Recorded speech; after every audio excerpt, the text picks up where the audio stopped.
Kuya Jack, ang ating weather update dahil patinding na pag-ulan sa ating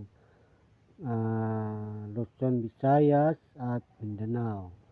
Dahil po sa patuloy pag-ulan sa Luzon, sa Quezon City, Tagaraw, at iba pang mga bansa, ito sa Albay, Tacloban at Surigao, Masbate at Iloilo, Rojas at Cebu, Bohol.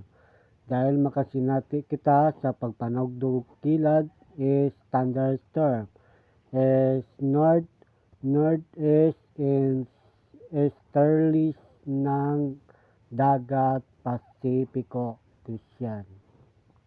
Dahil po sa ilang bansa ng Palawan, dahil po matinding init ng panahon at mapanagdog ng Printo, Prinsesa at mga karagatan sa ating mainit ng panahon. Patuloy pa ang ilang ating monitor sa Status Pag-asa.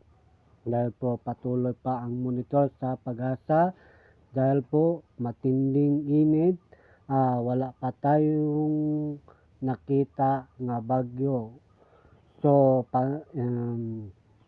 standard storm dahil po magdala tayo ng payong at iba pa magdulot ng landslide at pagbaha. Mag-ingat kayo ang magdulot sa ating mga kabayan.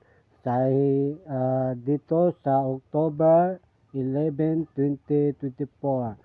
Dahil po sa weather update, dahil po pag-ingat, posible magdulot may 2 at 4 dahil pumamasok man sa northeast at southwest ng dagat Pacific Ocean. Dahil po posible magdulot ng